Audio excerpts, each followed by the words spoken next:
За сайн байцгаана уу? Өдрийн мэнд. За ингээ Keller Williams Mongolia-гийн одоо ээлжит лайв маань эхлэхэд бэлэн боллоо.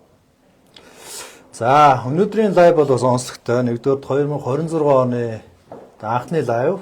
За хоёрдугаарт та бүхэн бас харсан баг те Keller Williams Mongolia болохоор шинэ одоо офстой болсон. Яг олон улсын одоо мэргэжлийн одоо үйл зуучлалын том компаниуд одоо ямар зохион байгуулалттай үйл ажиллагаа явуулдаг. Яг тэр жишгээр бид нэр одоо стандартаар офсоо байгуулсан. За тэрний нэг нь бол бас офс маань юм студ байдаг. За тэгээд мэдээж одоо олон мундаг агентууд байдаг. Тэр агентуудтайгаа ярилцах, туршлага хуваалцах те ийм зорилгоор юм студ байгуулсан байгаа. Тэгээд энэ студиэс хийж байгаа одоо анхны лайв гэдгээрээ бас онцлог болж байна. За өнөөдрийн зочин байна. Тэгээд та бүхэн сайн мэдж байгаа бах. Keller Williams-ийн бол маш сайн мэдж байгаа. За анх удаа сонсож байгаа хүмүүс бол бас төвчлэхэд одоо Keller Williams Mongolia-гийн 2500 одоо 2025 оны одоо мега агент буюу шилдэг агент. За болор туяа маань ирсэн байна. За шинэ оны мэнд. Шинэ оны мэнд бүгдээрэнд нь шинэ оны мэнд. За сайн амарсан уу? Сайхан. За оноо яаж гаргав? За яаж амрав? Эсвэл яаж амрах гэж юм гэдэг юм уу те? Оноо мэдээж яг гэр бүлээрээ өнгөрөөсөн. Түрүү жил бид Вьетнам явчаад ирсэн. Энэ жил бол тэгээгүй гэртээ яг оноо гаргасан. Одоо ерөнхийдөө 2026 оныхаа амралтыг нийт Keller Williams Revision буюу дэлхийн нийтийн арга хэмжээ болдог. Family Reunion Америкт бол те. Тэрэндээ явна гэд бэлтгэлээ хангаад ичнэ. За тэр нь одоо хэзэнээс хэдний оронд хаашаа хаагур явах вүлээ? Ер нь бол 2 сарын 8-нд Монголоос нисээд тэгээд 3 сарын 1-нд ирнэ. 20 хоног бид нар бас аялангаа суралцах бас маш гоё нэтворкинг хийх юм. За өөрийгөө самраачж байна. За тэгтээ Америк явах ч бас ядард юм да. Тэгээд тэр өөрөө надад бас төлөвлөсөн гоё амралт болох нь. Family Reunion гэдэг одоо Keller Williams-ийн хамгийн том одоо бүх агентуудын цугларалт, сургалт, нэтворк арга хэмжээ. Жил болгон 2 сард Америкт болдог. За ерөнхийдөө бол 20,000 орчим одоо үйл хөдлөх хөрөнгийн агентууд, мэргэжилтнүүд цугладаг. За яг одоо цар хүрээгээр бол үйл хөдлөх хөрөнгийн дэлхийн хамгийн том ивент гэсэн үг те. Тий. За тэгээ ийм болж байгаа. Тэгээд энэ жил бол манай мега агент маань ингээ явах нэ.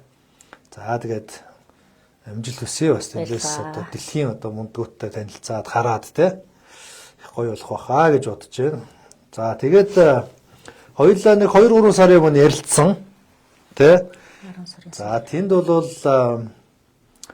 одоо асуултууд бол одоо үндсэн асуултууд бол асуугдаад нэлээд бас сонирхолтой ярилцсан. За өнөөдөр хоёулаа тэн дээр одоо арай давтахгүйгээр өөр асуултууд би одоо бэлдсэн байгаа. Тэгээд хоёулаа ярилцъя. За тэгээд мэдээж одоо өөрөчөө сайхан аль болох дэлгэрэнгүй сайхан ярих юм бол сонсож байгаа хүмүүст маань сонирхолтой болов уу гэж бодож байна те.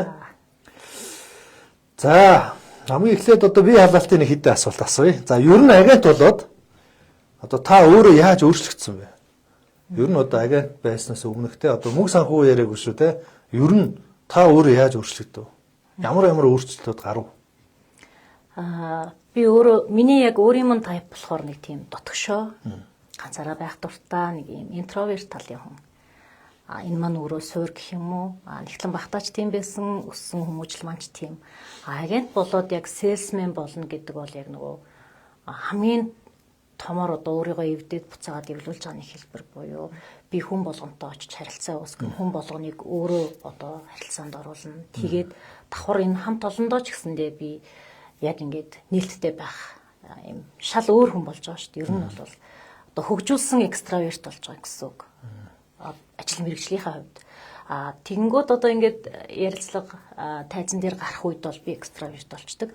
Амьдралын өдөр тутмынхаа хэвэн маяг дээр бол ингээд нэг чимээгүй юмаа хийгээд явдаг юм хүн байдаг. Тэгэхээр ингээд энэ бол надад айгүй том одоо миний амьдралд хамгийн том одоо өөрчлөлтийг хийж өөрийгөө эвдэж боломжийг олгосон зүйл гэх юм уу да. Тий. За интроверт юу? За энэ зүгээр юу хэлж яах гэхээр хүн ямар ч хүн тодорхой хэмжээнд өөрчлөгдөж болдог. Зөв. Ер нь өөрийгөө өөрчлөөл явж байна. Би одоо интроверт гээл те ингээл Дотгошоо би угаасаа л ийм хүн гээл одоо амьдрах юм бол яах вэ? Одоо хүн өөрчлөлтгүй өсөл хөгжил байхгүй байна шүү дээ. Тэгэхээр ямар ч юмыг тодорхой хэмжээнд бас өөрчилж болдог гэдгийн жишээ байна те. Тэгээ бэлтгэл айгуу чухал байдаг. Одоо нэг зарах хөрөнгө авлаа гэхэд тэрэн дээрээ өөрийгөө бэлдээд хүнд хүргэн гэдэг чинь өөрөө надад бэлтгэл. Бэлтгэх урлагт бэлтгэж байгаа юм шиг л бэлтгэгдээд ингээд явна гэдэг чинь өөрөө надад ч гэсэн тэрийг эхлээд бол айгүй хугацаа ордог гэсэн. Нөгөөтгөө хүнд очиод хүрэх гэж. Энэ өөрөө бас ингээд илтгэх урлаг гэдэг юмд өөрийгөө бэлдэж байгаа хэлбэр байгаа байхгүй. Тэгээ агент хүн 10 мэрэгжлийг одоо сурсан байх хэрэгтэй гэдэг нь шүү дээ, тий. Ядаад л нүрээ зөв будах, ядаад л нэг цэгцтэй хувцлах гэд ингээд дагалдаад маш олон ур чадварууд сайжирсан. Дээрэс нь яг одоо хувийн соёл бие соёл их хөгжих хэрэгтэй болдог тий. Ингээд тэгээд дээрэс нь нөгөө одоо зогсоолд машина тавьсан ч гэсэн зөв тавих, зөв байх гэдэг энэ юм дээр хамт олноосоо маш их одоо би ч н одоо хүнд болохгүй шүү дээ, тий. Болохгүй үйлдэл харуулж болохгүй гэдэг дээр хичээж амьдардаг болсон. Гэр бүлийн хувьд бол би гэртээ ингээд нөгөө ажил хийдэг эмэгтэй бүх юмыг авч явах хэрэгтэй гэдэг байсан бол хуваарлтыг зөв хийгээд ерөнхийдөө бас нөгөө хүүхдүүдтэйгээ харилцаа, ажлаа хуваарлах байдал нөхөртөөгөө илүү нээлттэй байж би ажлаа амжилттай хийх юм байна гэдгийг ойлгосон.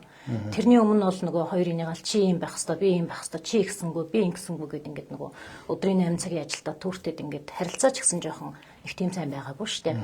Яг уу учиргүй амар болоогүй тэгсэн ч гэсэн нэг байдаг өдөр тутамдаа байдаг асуудлууд л байж л идэг альч айл. Харин ч бүр үл хөдлөхийг хийснээрээ нөгөө хэдээсээ виз авахын тулд ажлаа хичээж хийхин тулд нөгөө хэдтэйгээ зөв замаар ойлголцдог болсон гэх юм да. Тэгэхээр амьдрал дээр, гэр бүл дээр, нийгэм дээр гэдэг юм бол агент болсноороо маш олон талын өөрчлөлтүүдийг би өөрийнхөө хувьд хийсэн. За. Тэгэхээр би одоо таныг анх нөгөө агент болох гээд ревишн дээр анх иржсэнийг бол үргэлж сандаг. Маш тодорхой сандаг тий. Тэр үед бол түрүү хэллээ та олорт байвын өмнө нь бол одоо санхүү Небо байсан. Тэгээд олон жил одоо энэ чиглэлээр ажилласан. Тэгэхээр Небо хүн ямар хүн байдаг вүлээ тий. Одоо маш дараахан нүдний шилтэй тий. Хүний өмнө гарахгүй. Боожгоо хоошоо ингэчдэг. Тий нэг чимээгөө суугаад ажиллаа хийж идэг тий. Яг л тийм нэг стереотип гэдэг шиг тийм хүн анх иржсэн. За тэгээд одоо ревишн дээр ирээд за би юу нэг агент болохоор шийдлээ тий амьдралаа өөрчлөхөөр шийдлээ гэдээ ярьжсэн санагч байна. Тэгээд одоо 3 жилийн дараа тий 2.5 жилийн дараа харахад бол үнэхээр өөрчлөгдсөн байна тий. За тэгэхээр агент болсноор одоо хүн бол ингэж өөрчлөгдсөн байна. За хоёрдугаарт нь агент болоод ингээд явхаар ер нь гэр бүлийн амьдрал ямар өөрчлөлт гарав? Одоо тий гэр бүлийн хэмнэл гэдэг юм уу? Дээрэс нь одоо нөхөр одоо хүүхдүүдийн хандах хандлага, харилцаа, гэр бүлийн амьдралд ямар өөрчлөлт гарав? Эхэндээ яг хуу жоохон таагүй хүлээж авч ирсэн. Одоо чи карьертай албан тушаалтай хүн бийж ажлаа солиод очиж агент хийхдээ яг хуу би ч гэдэм юм иймэрхүү байдлаар хүлээж авч ирсэн. Гэхдээ одоо нийгэмдэр агентыг үзэх үзэл бодол бол хүн хүнийх өөр гэдэг. Тэр өөрөө таны харах өнцгөл байгаа болохоос биш хүн болгон тийм байх албагүй шүү дээ. Тэгээ тийм болохоор энд нэгэнтээ би миний өөрийн итгэл үнэмшил байгаа учраас би энийг хийнэ л гэд гэр бүлтэй тайлбарласан. Тэгээд ер нь бол ямарваа шийдвэр гаргахад эрсдэл бол байгаа. Миний эрсдлийг ойлгоорой. Би энэ ажлыг хийнэ гэд орж ирсэн. Гэхдээ манай нөхөр яг уу эрсдлийг хардаг болохоос миний зүйлийг хордоггүй хүн байхгүй. Тэгээд яг уу ар гэрийн дэмжлэг бол мэдээч хэрэгтэй. Ар гэрээ 50 байлгаж иж би ажлаа амжилттай хийх учраас гэр бүлтэйгээ хамгийн түрүү ойлголцох нь чухал байсан. Хүлээж авахтаа бол мэдээж цочирдсан. Одоо чи ингээд би чинь машин ундгүй яжгаад мопедо зараад тэгээд банк усаас машины зээл аваад өртөө орж иж байгаа байхгүй. Тэгэнгүүт болроо байрныхаа өрөн дээр нэмээд үр тавьчих юм болох юм уу? Хизээ орлого олохын наадах чинь гэдэг асуулт яг ингээд тулгарна шүү дээ. Тэгэд би чаднаа гэд тэгээд за миний ань ч гэсэн миний ань чаднаа л гэж таарсан. Тэгээд тэгээд ерөнхийдөө гэр бүл маань эхний удаад бол хүлээн зөвшөөрөлт жоохон тиймэрхүү байсан. Хүүхдүүд бол яг би хэлж байгаа ээж нь амьдралаа өөрчлөмөр юм явмаар энэ хамгийн түрүүн хоёр томоосоо дэмжлэг хүссэн. Би одоо ажлаа сольж байна. Надад ядаж нэг удаа зар оруулаад өгөөч гэдэг байдлаар хандсан. Тэгээд ер нь бол эцсийн дүндээ манай хүүхдүүд агентыг хийж байгаа биш би хийж байгаа учраас хэн нэгнээс тусламж хэрэггүй юм байна. Би дагаад өөрөө явах хэрэгтэй юм байна. Ажил карьер сольсныхоо төлөө хэн нэгэнд илүү нэмэлт үүрэг хариуцлага хүлээлгэхгүй юм байна гэд жоохон би тааж эхэлсэн. Тэгээд ингээд мэдээч хэрэг үр дүн чухал. Үр дүнгүй яваад байвал хэн ч хүлээн зөвшөөрөхгүй шүү дээ. Тийм болохоор үр дүнгээ хамгийн түрүүнд л гаргах нь чухал учраас ер нь тэрийг би өөрөө ойлгоогүй л дээ. Ажил хийгээд зөв явж явах явцдаа бол үр дүн гарсан учраас хүлээн зөвшөөрөлт гэдэг юм хаянд ирсэн. Одоо л гэр бүл манч тэр хүүхдүүд манч тэр хизээч миний одоо ээжээ татыг ингэлэхгүй эцсийн шийдвэр бол ээжийнхэн зөв байсан болохоор одоо үйлдэлээрээ харуулаад явж байна да. Амьдралд бол үнэхээр маш том өөрчлөлт гарсан. Манай хүүхдүүд одоо бид нар чинь гэр нисгэд байдаг. Тэгээд шин сургууль, багш нь хэцүү. Би чинь 2 томоо ер нь бол ингээд жоохон боловсрал тал дээр нь дэмжиж чадахгүй орхигдуулсан. Тэрэндээ их хүн л бас байна. Арайчтэй гэд өөрөө өөртөө гомдож авсан. Тэгээд агентийн бизнесийг бол би нэг хүүхдийнхаа боловсралд буюу нэг ядаж нэг дугууланд явуулах 250 мянган төгрөгтэй болчихъя л гэж цалингийн өмнө орлого тэрэнд төрөхгүй байгаа байхгүй юу? Цалингаа за энэ талаар цаашаа асуулт байгаа. Энийг түр орхиод тэгээд түрүү тодруулээ зүгээр түрүү нөгөө нэг гэр бүлээс чинь тийм хандлага гарсан те за хизээ орлого болох юм очиж агент болоод явах хэрэгтэй гэх те мэдээж агентийг бол янз бүрийн хүмүүс ярьдаг. Гэхдээ нэг үеуд бол одоо бас ойлгож байна те энэ бол дэлхийн чинь бизнес ертөнцид байдаг. Хүний цаг заавыг хэмнэдэг, хүнийг эрсдлээс хамгаалдаг, шийдэл гаргаж өгдөг. Тэгээ ийм үйл хөдлөх хөрөнгийн экспертүүд юм байна гэдгийг те. Анхандаа бол ер нь хүний ямиг мөнгө нэмээ зарчдаг ч юм уу те. Эсвэл дундаас нэг мөнгө ингээ авчдаг ч юм уу маягаар ойлгож ирсэн шүү дээ.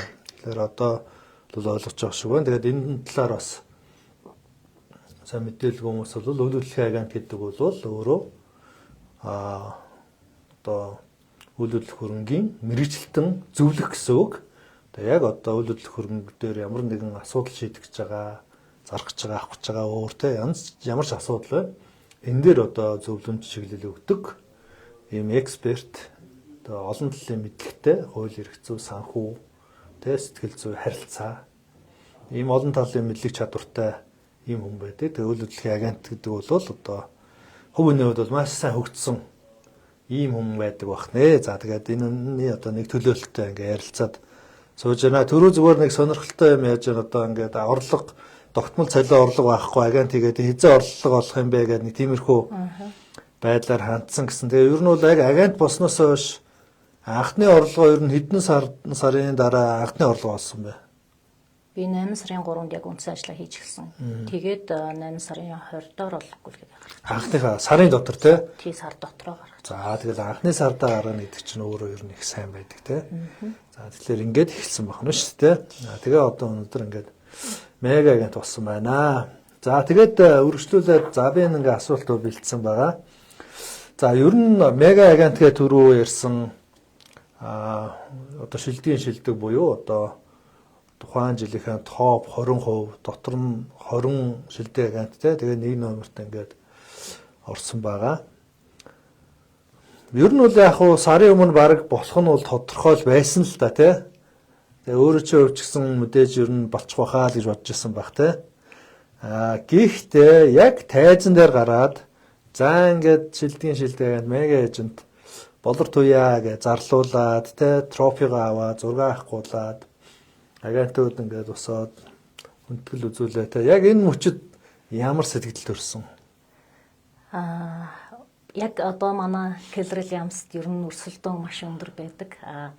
Чадчихлаа гэж ерөөсөө бодож болдоггүй. Ер нь бол жилийн туршидаа хараалсан 1 2 2 3 гэл тий нэг рүү яг очиж чадахгүй ингээл яваад байдаг. Сар болгон тогтмол. Тэгвэл ингээд энэ сар чадсан болов гэхээр чадаагүй байж идэг ч юм уу. Түрүү жил бас би 2-т орж ирсэн шүү дээ тий. Аль нь олдоо гэл ингээл бодоол зөрүү яасан болдоо гэд. Тэгтээ яг хуу өөрөө яг нөгөө сэтгэл зүй энэ болгондоо маш их юм сурсан. Тий сэтгэл зүгээ яаж доктортой байх вэ? Болвол яг болохгүй байл яг. Тэгээд мэдээч хэрэг яг болоод юугаа шагналаа аваад ингээд нэр зарлагдаад явхад бүр ингээд яг ингээд нурууны бүс босно гэдэг тэндээсэн. Тэгээд энэ том хүндлэл, энэ гоё урам зориг, тэгээд ер нь хамт олонны энэ өгж байгаа хайр, энэ болгон маань намайг улам ингээд хурцлж цаашаа явуулсан. Одоо нөгөө ёстой эзэн хичээхээс аргагүй болсон. Тий тэгээд компани маань бас тэгдэж штэ ер нь түрүү жил 10 сараас хойш зарлал. Тэгээл ер нь самбраа хараад явдаг. Тэгтээ энэ өөрөө нөө тоон үзүүлэлтүүдээ хараад өөрийнхөө хаана явж байгааг хараад явна гэдэг бол миний хувьд бол нөгөө бүх датанд бэлэн байдаг учраас маш гоё ингээ боломжууд санагдсан. Тэгээд яг тэр шилдгийг дуудах хэцүү шттэ. Яанаа л гэж бодвол тэгэл яасан болоо гэл шинжилд орохдоо хүртэл байгуулгын шинжилд орохдоо зүгээр нөгөө байгаа хувцас өмсөд ч юм уу төсөвтөд харуулаад ордог. Би мега болсон бол юу өмсөх вэ? Мега бишээ л юу өмсөх ч гэдэг юм уу ингээд бодох юм ихтэй. Тэгээд ер нь бол ингээд нөгөө хүний амьдралдаа үзэх ёстой, бас туулах ёстой маш гоё мэдрэмж байсан. Тэгээд гэр бүлтэй ч гэсэн очихороо нэг тийм хийцэн баатар орж байгаа юм чинь. Тэгэхээр энэ бол үнэхээр гоё юм билээ. Тэгээд үл хөдлөлийн салбарынхаа ноён оргилд нь тэ нэрээ дуудагдаад ингээд овгоо дуудагдаад тэгээд компаниас бас ингээд постууд ороод явна гэдэг бол үнэхээр ингээд маш том гоё дэмжлэг байлээ. Тэр хайр тэр бүх урмын үгээр ингээд услагдаад явж байна да. За мэдээж одоо тэр мөч бол гайхалтай байх хэвээр тий. За тэгээд тэр ер нь нөгөө нэг таны нөгөө үзүүлэлтүүдийг санаж байна л да. G-сая шимтгэлийн орлого нь 460 эдэн сая байлаа. 460 эдэн сая борлуулалт нь 20 тэрбум тий. 20 тэрбум. Тэгэхээр за та бол одоо нябо байсан хүн тий. Тэгэхээр 400 сая гэдэг бол бага мөнгө ш. Тэ? Бараг 500 сая. Тэ? Тэгэхээр одоо энэ бол цөөнхийн Монголиа биш. Салбарын хэмжээнд бол бас л одоо эхний 1 2 3 тал орох үзүүлэлт баг. Одоо бус юг бол нарийн мэдээл нөгөө бүр наривчлан гардаг учраас харьцуулж мэдэхгүй байх. Гэхдээ миний одоо өнгөрсөн байдлуудаас харж байгаад байна. Салбарын топ агентууд бол нэг 200-аас 300 сая ихэнх нь. Тэ? За тэгээ 300 саяас дээш бол үнэхээр мундгууд нь ингээд соло агентийн хувьд ярьж штэ. За мэдээж зарим хүмүүс бол багаар ажиллаж байгаа. Тэр бол арай өөр үзүүлэлт. Соло агентийн хувьд бол 300-аас дээш болохоор ер нь салбарын бол топууд хийж ах шиг. За 400 саяас дээш бол тэгээд үнэнхээр шилдэг нь л ийм түвшинд хүрж байгаа. Тэгээ би яг нэг тооцоо хийж үзчихсэн. Америкт бол нэг миллионер real estate агент гэж байдаг буюу сая долларын ашиг олдог тийм агент те. За тэр нь Монгол руу ингээд одоо нөгөө дундад цалин нэг хүн ногдох хүнсний бүтээгдэхүүн дундаж үйл хөдлөлтөй харьцуулахаар Америкийн сайт нь бол манай Монголынхаар бол нэг яг нэг 500 сая орчим төгрөгийн шимтгэлийн орлого олж байгаа хүн бол бараг одоо тэр миллионер real estate гэдэг тийм шалгуурт нь очиж байгаа юм байна. Тэгэхээр таны хувьд бол одоо ингээ хэвийн Монголиас бол энэ шалгуурт одоо бүр яг нарийн хэлэхэд хэцүү байна. Гэхдээ бараг л болсон анхны те хүн болж байгаа хаа гэж бодож байна. Тийм учраас сонсоолон баяр хүргэе те. Баярлаа. За тэгээд түрүү нөгөө нэг ярьсан зүйл нь та гэхдээ түрүү баг хариулчлаа. Гэхдээ дахиад асууя. Одоо анх агент болохдоо хүн нэг боломжуудыг хараад нэг мөрөөдөл байгаа шүү дээ. Мөрөөдөл зорилго. За би ер нь агент болоод яг л ийм л зүйл хүрчүүл ямар гоё вэ гээл те. Нэг тийм нэг одоо мөнгөнд дүн ч юм уу нэг юм байсан байгаа шүү дээ. Яг тэр нөгөө за би ер нь агент болохоор шийдлээ те. Боломж байгаа юм байна гэж яриа зогсож явахдаа тэр бодож исэн тэр дүн нь одоо хэдий. Анх нөгөө ингээд ревишн дээр ирээд яхад сард ихцээ коуч маань 100 саяын комисшн давсан орлоготой сарын гэдсэн байхгүй. Нэг сар тэгээд хүн нэг сард би тэг ойлгоогүй байхгүй юу. Наадах чи хэдүүлээ хувааж авсан юм бэ гэсэн чи үгүй нэг хүний л орлого штэ гэхээр миний тархитлагоонд ерөөсөө буухгүйсэн. Тэгээ сард 7-8 саяыг дундаж агент авч ийн гэд ингээд бодохоор бүр буухгүй. Тэгээд миний цалин юу илээ энэ хүмүүс одоо үнийн юм бах та гэж бодож ирсэн. Тэгээд орохдоо ямар ч л байсан хүүхдийнхаа л сургалтын төлбөр дээр ядаж нэг дугуулангийн мөнгөтэй л болъё гэж бодож орж ирсэн. Тэгээд яг хуу эрсдэл нь юу вэ гэхээр ирээл банк мөнгөөнийх нээс өрөөнийх нээс би тэр хооронд нэг юм зохицуулаад мөнгөтэй болно доо л гэж бодож ирсэн. Тэгээд яг хуу яг ороод дотор нь ороод хүний мөрөөдөл томордсон байх гэдгийг харсан. Би эхлээд бол нэг 5 саяын орлоготой сард болчихвол болоо гэд. Жилийн нэг 60 сая шүү дээ. Жилийн 60 сая. Тэг чинь би нэгтлээ хийхэд жилийн 45 сая ил гард ир авч байгаа шүү дээ. Ядаж 60 сая болчих юм бол сургалтын төлбөр гараад ирэх байхгүй юу? Ийм зорилготойгоор орж ирсэн. Тэгээд 5 сая гэд ингээд ажиллаа хийгээд үр дүнгээ хараад өөрийнхөө тоог хараад ингээд явхаар хүн гэдэг амтэн чинь хүний мөрөөдөл гэдэг юм чинь томордсон юм байна. Тэгээд миллионер эйжент Монголын анхны миллионер эйжент хэн болох болоо гэдэг ингээд ер нь компанид орж ирэхээр коуч маань тэр зөвлөх маань тэр ингээ асуулт асуугаад. Чи хизээ капер болох гэж байна. Чи хизээ мига болох юм. Чи хизээ одоо дараагийн төвшөнд орох ч гэдэг юм уу. Энэ асуулт болгон дээр би нэрээ хизээ болох юм болоо. Хүн чадчихад би яагаад чаддгүй болоо ч гэдэг юм. Ингээд ер нь хүрээлээ бий солисон. Эхлэн бодогч ажилчин ангийн хүрээллээс бизнесмен хүрээлэл рүү орох. Өөрөө амьдралд маш өөр өөрчлөлтүүд. Тэгээд дээрэс нь хамт олонны маань энэ уур амьсгал, хамт олон маань өөрөө ингээд боломжийг бий болгоод байна шүү дээ. Би энэ хүмүүсийн одоо боломж дээрээс ашиглаад өөрөө өөрийнхөө бизнесийг босгоод байна гэдэг бол миний амьдралд орж ирсэн хамгийн том өөрчлөлт. Одоо тэгээ би бодохоор ер нь бол нөгөө 6 жилийг товчлсон байгаа шүү дээ. Хятлагаар ажиллах 6 жилээ би өнгөрсөн хугацаанд тагсан байгаа. Тэгэхээр ачаа үнэхээр хөнгөрсөн. За тэгэхээр нөгөө ер нь сарын 5 сая жилийн 60 сая. 60 сая байсан бол одоо энэ жил бол одоо 460 сая 12 туу гарч нь бараг 40 сая. Бараг 40 сая гэн тий. Сарын 40 саяын дундаж орлоготой болсон байна шүү дээ. За тэгэхээр энэ бол нөгөө хүлээлтээс анхны зорилго одоо хүлээлтээс хамаагүй их байсан байна тий. За тэгэхээр дараагийн асуулт дөрөв хэлсэндээ зорилго мөрөөдөл томордог. За өнөөдөр та ингээд мега агент боллоо. За тэгээд одоо 400 бараг 500 хүрсэн шимтгэлийн орлого оллоо. За одоо таны мөрөөдөл энэс цааш яаж томорсон? Дараачийн бодож байгаа юм чи юу вэ? Тоо байд юм уу те? Одоо агентийн бизнесийн мөрөөдөл нь яаж томорсон? Агентийн бизнес маань өөрөө хүнд боломж маш их өгдөг. Миний хувьд бол нөгөө би өнөө маргаашаа боддог байсан бол тренер болъё, сурагч багш болъё. Ганц одоо ингээд нөгөө үл хөдлөхөөр хязгаарлахгүй энэ салбартаа би хүмүүс тренер болж болох юм байна. Энэ салбартаа би багтаа байж болох юм байна. Дээрэс нь нөгөө өдөр тутамдаа зууралдаад ядаж амьдарч ирсэн хүн чинь бас нэг хөөрхөн пассив орлого гэдэг мөрөөдөл хүн болгонд л байдэн шүү дээ. Тэрийг услах талаараа илүү боддог болсон. Тэгэхээр чинь ингээд хүүхдүүдийн мөрөөдөл ч гэсэн шал өөр, алхман шал өөр болчихж байгаа. Тэгээ би хүүхдүүдээ бас хувийн сургуульд оруулж чадсан ч гэдэм үү тий. Хүүдээ одоо дараагийн бизнесийг олж өгье. Ер нь бол нөгөө нэг жижигхэн гэр дотроо л байдаг байсан бол бас нэг арай гэрээсээ гарах жохоо юм чадвартай ч юм шиг юм болсон. Тэгэхээр энэ өөрөө яалтчгүй ганц надад биш өр хүүхд маань хүртэл нөлөөлсөн. За одоо ингээд саяныхыг хоёр хувааж яриа. Нэгдүгээрт нь одоо агентийн хувьд бол одоо илүү нөгөө лидершип төвшин рүү гарч ирэх те бусдад нөлөөлөх, бусдад сургах те нөгөө түрүү тренер maybe дараа нь коуч гэдэг юм уу те. Тэгэхээр энэ бол өөрөө одоо хувнээсээ яваад лидершип буюу бусдад нөлөөлөх, бусдыг дэмжих яг ийм шат руу орж байна гэсэн үг. Тэгэхээр ийм одоо зорилго мөрөөдөлтэй ингээ явж байгаа юм байна те. За гайхалтай. За хоёрдугаар нь дөрөв хэллээ. Агентийн бизнесээс гадна өөр бизнесээ төрөлжүүлэх те илүү пассив инкомтой болох ингээд өөр газар хөрөнгө оруулалт хийж эхэлж штэ. За энэ бол бас зүй ёсны ийм одоо хөгжил.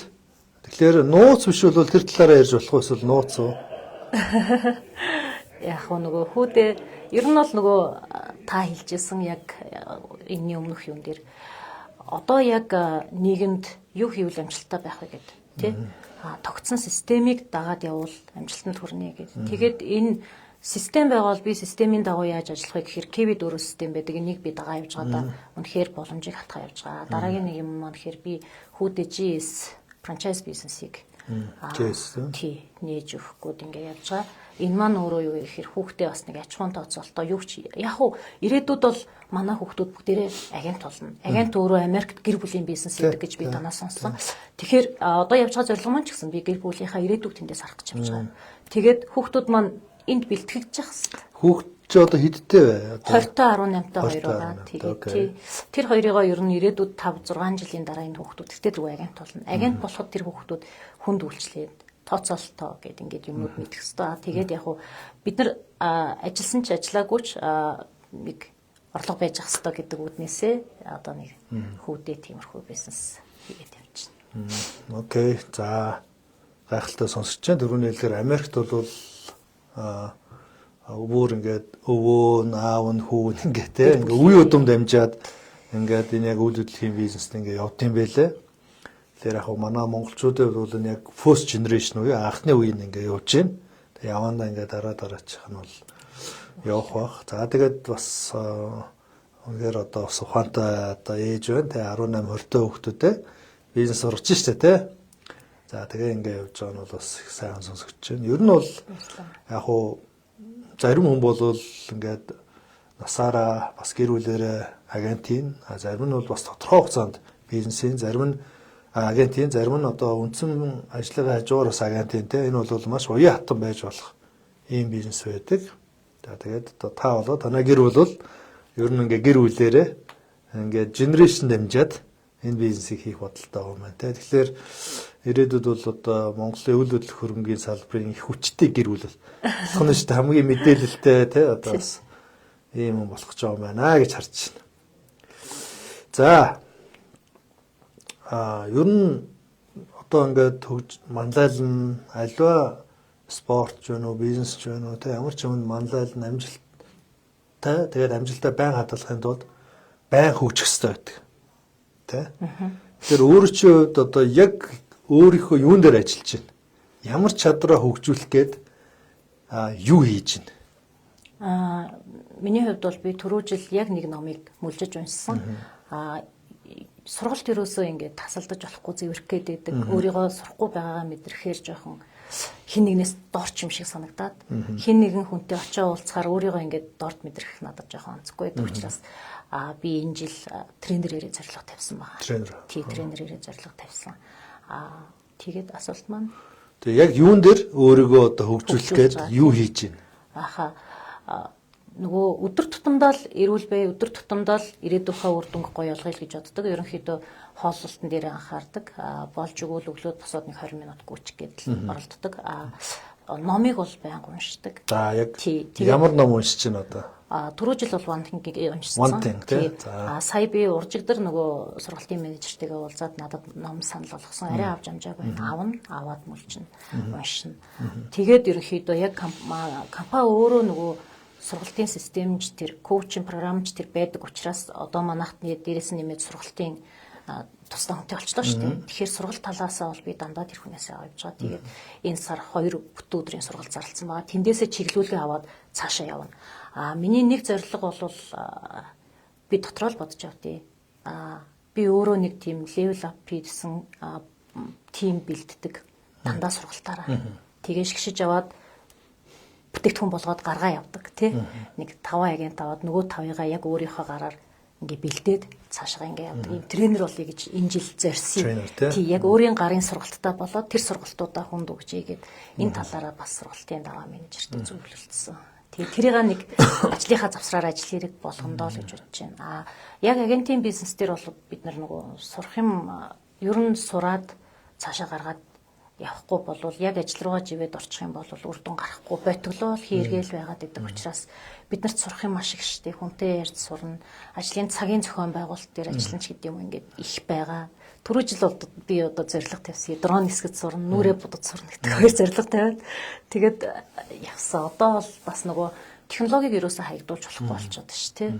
Тэгээд ингээ видео эдит ч гэдэг юм уу. Ер нь агент болохоор сурах юм их байдаг болохоор сургалт талдаа бол маш бүх юм дээр л өсгөлэн байгаа. За гайхалтай тий. Ер нь бол өөрөө яг тийм motivated тий өлсгөлэн гэж ярьдаг бас тий hungry байна гэдэг бол өөрөө бүх амжилтын ер нь үндэс. Өөрөө өлсгөлэн биш сурах хөгжих хүсэл тэмүүлгүй байвал одоо яаж ч гаднаас нь хичнээн сайхан орчин байгаад хичнээн сайн багш байгаад тий шав бэлэн болохоор багш гарч ирдэ гэдэг ч тий өөрөө бэлэн биш бол одоо ямар ч багш байгаад нэмэргүйгээ тий. Тэгэхээр яг энэ зүйл бол амжилтын үндэс юм аа тий. За дөрөвний таны хэлсэн юмнууд дээр яг сонсож байгаа хүмүүстэй мэдээлэл өгөхөд one team буюу нэг зүйл гэдэг нь болохоор манай энэ Keller Williams-ыг үүсгэн байгуулж Gary Keller-ийн бичсэн менежментийн ном байгаа. Ер нь бол яг одоо цаг ашиглалт тий төлөвлөлт зорилго энийг яаж үр дүнтэй гүйцэтгэх үү гэдэг талаар one team буюу тий ингээд нөгөө аливаа зүйл дээр төвлөрж ажиллах талаар тий. За хүн бүх юмыг сайн хийж чаддгүй те. Тэгэхээр үйл шаттайгаар яг чухал юмнууд хараад хөстэй гэсэн санаа. За түрүүчийн бас хэлсэн те. Keller Williams ер нь бол коучинг тренинг систем уу сайтай гэ те. Ер нь яг энэ training and coaching дээр бол дэлхийн 1 номерын системтэй компани гэж явдаг. Зөвхөн үйл хөдлөх биш бүх ингээд салбаруудыг хамруулсан судалгаагаар хамгийн сайн сургалтын системтэй ийм компани гэж явдаг. Тэгээ энэ жилээс бол бид нэр одоо өнгөрсөн 2 жил бид нар бол productivity coach буюу тэгээ коуч нараа бэлдэх энэ хөтөлбөрөө бол ингээ боловсруулад коуч нараа бэлдээд эхэлсэн. За энэ жилээс 2026 оноос бид нар тренер буюу сурагч багш нарыг одоо бэлдэж эхэлж байгаа. За тэгээ тэрний дагуу анхны сургалтууд нь одоо 1 сартаа багтаад зарлагдаад ингээд явах бах. За тэгэхээр одоо манай ингээд одоо мундаг агентууд маань одоо бусдаа заа сурч чаддаг тий. Ингээд гоё одоо явах хаа гэж бодож байна. За ер нь бол миний ингээд асууя гэж бодож байсан асуултууд маань ерөнхийдөө дуусч байна. За тэгээ яг нэг 2-3 асуулт үлдсэн. Түүнээс хойш илүү чөлөөтэй маягтай байлаа. Танд нэмж ярих юм байл яриа шүү. За ер нь бол ингээд та бол өөрөө ингээд карьер шилжилт хийсэн. Тэгээ 2.5 жилийн дотор оргилд нь гарсан. Ингээд кейс биш үү те? Тэгэхээр одоо ялангуяа ингээд он гараад нөгөө New Year resolution гэж ярьдаг те. Буюу он гараад олон ер нь ингээд New Year New Me гэдэг те амьдралаа өөрчлөхийг, карьераа өөрчлөхийг ямар нэг юмыг өөрчлөхийг ядаж турахыг ч юм уу те ингээд хүсдэг. Тэгэхээр одоо ингээд карьер бизнес яг энэ амьдралаа өөрчлөе гэж бодож байгаа хүмүүс та яагаад үйл хөдлөх хөрөнгийн салбар төр дундаа агентийн бизнесийг сонирхох ёстой? Тэр нь танд ямар боломж өгөхийг нэг сайхан рекламдаад өгөөч. Энэ салбар те одоо яг тэр энэ салбарыг зөвхөн энэ салбарыг сонирхоогүй ч байж болно. Ер нь карьер өөрчлөлтийг хүсэж байгаа. Амьдралаа нэгтэй ингээд нэг 2-3 дахин одоо өөрчлөхийг хүсэж байгаа тий. Тэр хүмүүсээр болоод. Би ингээд 15 жил нэгтлэнгаар ажиллаж байгаа хугацаанд 3 юм уу 4 жил, 2 жил гарan 3 жил болол эм ордог. Би ингэж амьдрах хүн биш тий. Цалин орлого хүрэхгүй байх гэсэн үедээ өргөдлөө аваачиж өгөөд ажиллаа сольдог. Ажлаа солиход захирлууд нэг жоохон цалингаар аргалаад нэг 2-3 сар яваад дахиад ажиллаа сольдог. Солихдоо зөвхөн санхүүгийн салбар дотор сольж явсараа 15 жил болсон байхгүй. Гэхдээ дан нэгтлэнгараа байгаагүй. Хажуугаар нь бизнес хийх гэж утсан, ресторан ажиллуулах гэж утсан гэдэг ингээд давхар юм хийх гэж утсан. Тэгээд ерөөсөө олигтой амжилт олохгүй байхаараа Солонгос руу хүртэл явж утсан. Тэгээд монголчуудын л одоо хийдэг юмнуудыг үзсэн шүү дээ. Бүгдийг л хийж утсан. Тэгээд нөгөө ажиллаж ирсэн. Одоо би яг энэ зарчмаараа яваад 10 жил болчлоо. 15 дахь жил маань 5 жилийн дотор өөр юм хийж өөрчлөгдөн гэдэг сэтгхүү ерөнхийдөө энд байхгүй. Тэрнээс гарах гэхээр эрслээсээ яагаад өөрийгөө байгаад идэх юм байна л да. Тэгээ яг хөө миний хувьд бол яг санхүүгийн салбараас юу ч мэдэхгүй байж шууд үйл хөдлөлийн салбар руу орсон. Эрсдэл байгаа ч гэсэн боломжоо дагуулад ороод ирсэн. Тэгэхээр ерөнхийдөө хүн болгон л бодож байгаа. Би өөр юу хийх вэ? Ямар бизнес хийх вэ? Одоо ялангуяа энэ дэлхийд дайнта хямралтай ийм үед юу хийх үү яах үү гэдээ дахиад эрсдэл бодол явж байгаа. Яг уламжлалт бизнес буюу ганцхан 8 дэлгүүр ажиллуулахын нийт тэрэг гэдэг бол байдаг л ажил тий. Тэгээд хамгийн түрүүнд би бод яг энийг хийгээд хэн амжилтанд хүрсэн юм бэ гэдэг талаар дүүдээ ч гэсэн хэлдэг. Одоо дүүнер маань ч гэсэн хичээнийг PC ажиллуулах гэсэн, хичээнийг ресторан ажиллуулах гэсэн гэдэг хүүхдүүд талбай хайгаад асуудаг байхгүй юу. Мэдөө яг одоо чиний хэлж байгаа наад бизнесийг чинь хийгээд гоё амжилтанд хүрсэн хэм байна. Яг лифт оруулж ирээд лифт угсраад амжилтанд хүрсэн хэм байна хардаа гэдэг. Ер нь бол үйл хөдлөлийн салбар маань өөрөө одоо харахаар Дональд Трамп хүртэл ижлээсэн салбар юм байна шүү дээ. Тэгээд ингээ харахаар энэ салбарт орсон хүмүүсийн судалгаа гэд хийгээд үзэлтэй. Ямар хугацаанд яаж амжилтанд хүрээд байгаа юм. Альсгүй тэгвэл өөр ямар боломж хаана ямар бизнес байгаа гэж бодоод үзэлтэй. Нэг их би бол юм бодоогүй. Шууд л сонсоол савхэл орцсон ерөөсө хурдан хугацаанд шийдвэр гаргаад хурдан орцсон хурдан үр дүнгээ үзүүлэхийг л хичээж байгаа. Тэгэхээр ер нь бол нөгөө айхтар судлаагүй хэрвээ судлах гэдэг байвал тгээ хараад үз. Миний хувьд бол ерөөсө яг өнөөдөр хүүхдтэй ч тэр аав ээжтэй ч тэр яг ингээд өөр юм хийх гэж байгаа хүнд бол би одоо өөрөө үр дүнгээ үзээд замын туулаа явж байгаагийн хувьд бол үйл хөдлөлийн бизнес өнөөдрийн хувьд хамгийн бэст юм байна гэж хэлнэ. Магадгүй өөр миний мэдээгүй бизнес байж болох байх ч гэсэн миний хувьд бол итгэл үнэмшил маань энэ бизнес дээрээ илүү хүчтэй. Яагаад тэгэхээр боломжийг олгоцсон, амьдралын маань өөрчлөлтсөн, өөрийн маань өөрчлөлтсөн, ирээдүйд бас ашиг орлоготой байх нь тодорхой байгаа. Зөвхөн танаас өөрөөс чинь таны итгэл үнэмшлээс шалтгаалж байгаа. Юмыг аль өнцгөөс нь харахаас шалтгаалж байгаа. Дээрээс нь нөгөө одоо бизнесийн модель маань өөрөө маш гоё шүү дээ. 240 агенттай би 240 агенттай нийлээд нэтворкинг үүсгээд ажил бизнесээ амжуулаа явж гин гэдэг чинь хаач байхгүй ингээд том боломж байгаа байхгүй. Би ганцаараа бизнес эрхлэх юм бол цалиндаа дарагдаад, цэвэрлэгээндээ дарагдаад, ажилтаа авахтаа дарагдаад хүний нөөцөөч авч чадахгүй, яаж чадахгүй ингээд байхгүй болчихно. Гэтэл яг одоо манай одоо Keller Williams юм уу, үйл хөдлөлийн салбарын энэ тоглолтыг ашиглаад амжилттай болох зөндөл боломж байгаа. Амжилттай амжилтгүй гэх юм бол хүн болгонд боломж байдаг. Гэхдээ хин хөдөлмөрсөд нь л илүү боломжийг авч байгаа. Гэхдээ яг хүнийг дагаж хийгээд та амжилттай байх үгүй өөрийнхөө ондоошлоо олоод өөрийнхөө бас нэг брендингийг үүсгээд ингээд явах юм бол хүн болгон л чадна да. Тийм болохоор боломж гэж хайгаад би карьер шилжилт хийн гэдэг маань өөрөө та өөрийгөө бүтэн өөрчилж байгаа шүү дээ. Бүтэн өөрчилж байгаа юм чинь өөрийнхөө өдрийн цагийн менежментийг ч гэсэн бүтэн өөрчлөх хэрэгтэй. Ер нь нэг цоошин хүн болоод цоошин толгоогоор цоошин ертөнцид амьдрна гэсэн үг байхгүй юу. Тэгэхээр энэ шилжилт хийхэд өвдөлт ихтэй шүү дээ. Өвдөлтөө хүмүүс зарим үед дарчдаг. Би бүр одоо юунд нэгтлэн хийжгаад тэгээд яг үнэхээр уйлаад нэг сургалтанд суучаад уйлаад гол дээр очиж уйлжсэн байхгүй.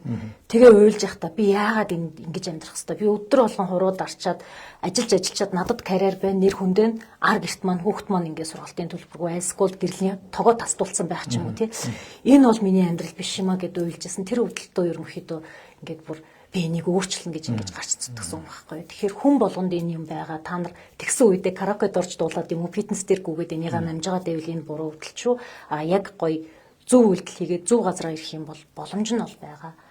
Боломж байгаа гэд манад одоо орж ирсэн хүмүүс ч гэсэндээ бүгд амжилттай ажиллаж гин үгүй юу үгүй ажиллаад үзээд гараад идэг. Үзье да гэж орж ирэх юм бол үдсэн л үр дүн гарна. Шийдээд хий да гэж орох юм бол яг хийсэн шиг хийх юм бол бүхэл боломж нь бүгдэнд нь байгаа. За маш дэлгэрэнгүй ярьлаа те. За хэд хэдэн миний бас тодруулж те ер нь бол агентийн бизнесийн ялангуяа залуучуудад ямар боломж өгч байгаа гэхээр анхны хөрөнгө оруулалт маш багатай. Өөр одоо рестораны ч юм уу, за түрүү хэлсэн PC-ний ч юм уу яхтал нэг хэдэн зуун саяын зардал гарна шүү дээ. Тэ? Хэдэн зуун саяын зардал гаргаа. За тэгээд тэр чинь анхны хөрөнгө оруулалтаа нөхөд ашируугаа ортол. Тэ бас хөөрхөн хугацаа болно шүү дээ. Тэгж хоорондоо дампуурчдаг. Тий. За одоо сайн амжилттай байвал 2-3 жил тэ. Амжилтгүй байвал тэгээд дампуурна тэ. Үүдэл агентийн хувьд яадаг вэ гэхээр анхны хөрөнгө оруулалт нь маш бага те. За тэгэхээр энэ франчайз компаниудын хувьд нэг үндсэн хураамж гэж байдаг. Тэр нь бол нэг 200-300 мянган төгрөг те. Ингээ эхэлдэг. За энэ бол ерөөсөө анхны хөрөнгө оруулалт те. За энэ дээр ерөөсөө таны одоо ажиллагаа, устдаа ярилцах, өөрийгөө зориулах те. Энэ яах юм бол одоо сарын 200-300 мянган зардал гаргаад одоо тань шиг те ингээд 20-30 саяын орлого олох болцоотой ийм л бизнестэй. Энэгээрээ маш гоё. Тэгэхээр олон залуучуудын хувьд янз бүрийн санаа байдаг чи анхны хөрөнгө оруулалт гэдэг чинь өөр хамгийн том эрсдэлтэй. Хоёрдугаарт нь яг уу хэлж байгаа нь болохоор түрүү та нэг комфорт зон гэж ярьсан тий. Тэгэхээр комфорт зоноос ол гарнаа тий. Тэгээ бидний ихэнхийнх нь ерөөсөө хүний мөн чанартай юм шиг байгаа. Нэг юмдаа ингээд дасчдаг тий. Тэгэл тэрнээс гарах маш дургу. Дөрөвний хэлдгээр ингээд стресс заримдаа би ийм байх ёсгүй дэ гэж боддог мөртлөө тэгээ яг зориулж чаддгүй тэрийг нэг өөр юмар аргалчаал тий ингээд тэр дарчаал тий тэрийг ингээд дарчаал тэр комфорт зонд ингээд байгаад идэх тий тэгэхээр тодорхой хэмжээнд бол эрсдэлхийн тий тэгтээ тэгээд комфорт зоноос гарахаар жоохон таагүй болно жоохон өвдөл мэдэрнэ тий тэгээд тэр нь харин жинхэнэ мотивац буюу өөрийнх нь мэдэхгүй байсан тэр чадварыг хүчтэй талыг магадгүй харуулах бах те хүн чи яг өлсөө цангаад ирэхээрээ мөнгөгүй болоод ирэхээрээ те тэгэхгүй бол нөгөө тогтмол цалинтай бол ингээл бас бүр яахгүй шүү дээ тодорхой ингээл тодорхой мөнгө бол байна. Гэхдээ яг тэр нь хэрэгцээнд нь ингээл нэг таарс хийгээл те илүү гарч чадахгүй. Гэтэл ингээд тэрнээсээ гараад одоо ингээ агентийн бизнесээ гэвэл эхний юм бид нар бол ярьдаг те за 6 сар жоох хэцүү шүү те санах шүү. Тэгэхээр тэр үе чинь ингээ мөнгөгүй болд юм уу яа эсвэл бусад хүн ингээд мөнгө олоод орлого олоод хахад орч чадахгүйгээ харна те тэнгүүрт яг дөрөвний бодлоор те энэ хүн чадаад хахад би яагаад чадахгүй аа ингээл те эсвэл ингээл уцаа аваад одоо нөгөө харилцагч руу ингээл ярихаас зүрхшээдэг байсан бол үнэхээр мөнгөгүй болвол одоо тэгэл одоо ярь штэ те тэгэхээр нөгөө өөрийнхөө чадахгүй байсан дээр айгу олон юм тэр таатай бүсээс гарснараа бас илэрч гарах өөрөө мэдхгүй байсан хүчтэй талаа харах тийм боломжууд бол бас байна гэж харж байгаа. За хоёр дахь нь болохоор За энэ салбарт ингээ орохыг шийдсэн бол яагаад Keller Williams-ыг сонгох хэрэгтэй вэ? Хоёулаа нэг компани сурталчилчээ тий. Яагаад Keller Williams-ыг одоо шинэ одоо агентууд сонгох хэрэгтэй юм бэ? Keller Williams-ыг надад санал болгосон ихч маань юу вэ гэхээр хамгийн түрүүнд болроо энэ ёс зүйтэй их гоё одоо ёс зүйтэй тэгээд соёлтой хамт олон байд юм аа гэж надад хэлж ирсэн. Би тэр итгэл үнэмшлэр орж ирж байсан. Нэгт хоёрт болохоор би яагаад амжилттай байгаа юм бэ гэхээр ер нь бол би одоо үйл хөдлөлийн бусад офис яадаг гэдгийг мэдэхгүй л дээ анх удаага л KW-тагаа орж ирсэн. Манад 240 агент нэг доороо байна. Бусад овнрууд бол нэг 20-30-аараа л байдаг гэж би сонсч байсан. Тэгэхээр энэ өөрөө шал өөр эсрэг тесрэг хурж байгаа. Дээрэс нь энэ өөрөө одоо дэлхийн нийтийн бид нар дэлхийд ч гэсэндээ ажиллах боломжтой. Ерөнхийдөө өнөөдөр миний ирээдүйн Монголд байгаа ч гэсэн ирээдүйн одоо төлөвлөгөө мөрөөдөл маань дэлхий рүү явж болно шүү дээ. Бүгдийн маань мөрөөдөл ч гэсэн хоол том болно. Тийм болохоор анханасаа суурин зөв юм руу явж байгаа соёлтой ажилтаа авахтаа хүртэл ингээд шигшээд анхны 1000 хүнээс 77-ыг л авч ирсэн гэхээр хөөх ямар гоё үн цэнтэй компани бэ гэдэг ойлголтыг би авч ирсэн. Энэ бол өөрөө надад маш том давуу тал байдаг. Тэгээд дээрэс нь мэдээч хэрэг мөнгө тий ашиг хуваалтайгаа. Одоо миний хувьд бол компанид бас өгөөчтэй хүн бол биш болчиход байгаа шүү дээ тий. За 100% шимтгэлээ өөрөө авдаг тий бүгдийг өөрөө авдаг. Энэ өөрөө нөгөө одоо миний төлж байгаа офис би чинь зүгээр л програм ашигласныхаа төлөө маш бага мөнгө өгөнгүүтээ өөрөө буцаагаад энэ том юмыг бүтээж юм. Тэгээд компани хуваалт байхгүй. Нэг талдаа тэгээд ингээд бодохоор энэ өөрөө надад бол өстой хамгийн том бэлэг байсан. Тэгээд би бүр яаж явж байгаад овоо Keller Williams-ыг сонгоцъё гэдэгтээ өөртөө маш их баярлалаа. Keller Williams одоо бусад брокерууд ямар гэдгийг мэдэхгүй ч гэсэн миний хувьд бол одоо өөрийн дүгнэлт юм байгаа. За ингээд дээр нь реклам дээр нэмээд хэлэхэд Keller Williams бол агентуудаа хамгийн өндөр ашиг хуваарлдаг ийм одоо загвар байгаа. Тийм учраас дэлхийд дээр одоо хамгийн олон буюу 200 мянган агент Keller Williams-тай хамтран ажилладаг.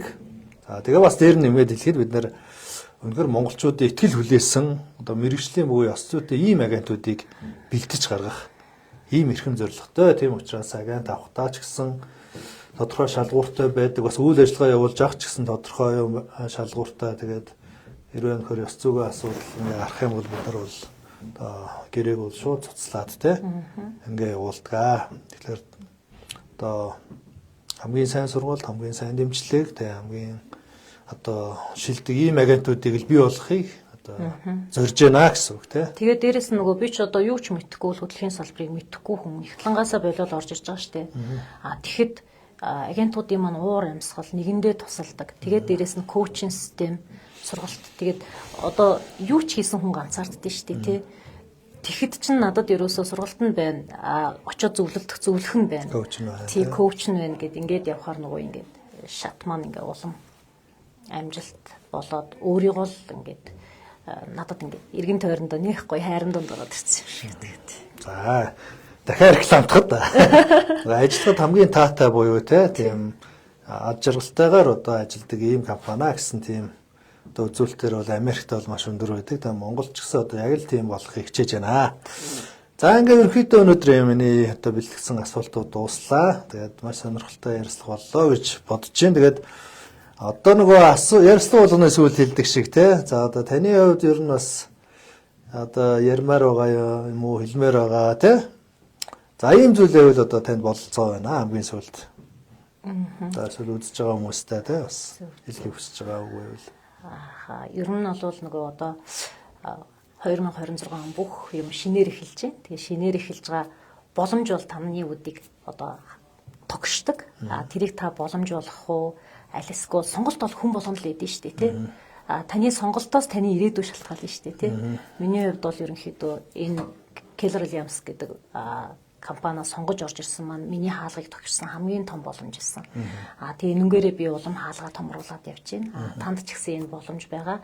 Агентаар ажиллаж байгаа хүмүүст хэлэхэд та өөртөөгөө илүү сайн тулаад ажиллаараа. Энэ бол цэвэр биднээс хамгаалах. Бид нар чинь бизнесийн партнершип гэдэг шүү дээ, тий. Гоё манай нөгөө бүх ивентүүд гоё болдог. Enjoy-дод гоё байж болдог, тий. Ер нь янз. Тэгтээ бүх хүнд сонголт өгдөг учраас сонголтоо зөв хийгээд тэгээ 2026 онд бүгд юу сансан эсүү хүслэн сэтгэлчлэн бүтэх болтугай л гэж ерөөдөө компани маань хурдчихсан маш гоё хурдцтайгаар өсөж байгаа компани учраас хүрээлэл өсөн дэвших гээд ингээд хүний ингээд нөгөө тархийг ирээдүг улам ингээд томруулад идэм бил. Тэгээд энэ болгондоо бас эргээд юу вэ гэхээр компанид өхийсөн гэд бас боддог шүү. Тэгээд тренер болж бас хүмүүсээ чиглүүлэх юм ирээдүйн мөрөөдлөө 26 онд илүү өнгөлнө. Тэгээд бүгдэнд нь амжилт хүсье. За тэгээд одоо өнөөдөр бол дэлхийд даяар бүх одоо мундаг хүмүүс илж байгаа шүү дээ, тий. Ер нь бол амьдрал бол авах тухай биш өгөх тухай юм байна, тий. Дандаа л аваад ах юм бол тэр хэрээрээ л үлэн гуйлагч сэтгэлээтэй болдог, тий. Харин өгөх тусмаа та илүү өгөөмөр, илүү аж аргалтай, тий, илүү амжилттай байд юм байна гэдгийг бол одоо мундаг одоо хүмүүс ном зохиол болоо, тий. Янз бүрийн зүйлээрээ байн гарч байгаа. Тэгэхээр та бас өөрөө амжилтанд хүрээд, тий, одоо яасан бол эргээд одоо бас та өгөх туслах, тий, ийм зүйл хийх нь бол одоо бас нэг амьдралын нэг сайхан зүйл юм аа. Тэгээд энэ ажилд нас амжилт хүсье. За ингээ өнөөдрийн одоо Keller Williams Mongolia-гийн одоо лайман дуслаа. Тэгээд намайг Оцрон гэдэг Keller Williams Mongolia-гийн франчайз эзэмшигч байна. Тэгээд сар болгон та бүхэнтэй ингээд гайхалтай хүмүүстэй одоо ярилцах замаар уулзж байна. За та бүхэнд амжилт хүсье. Сайхан амжилт.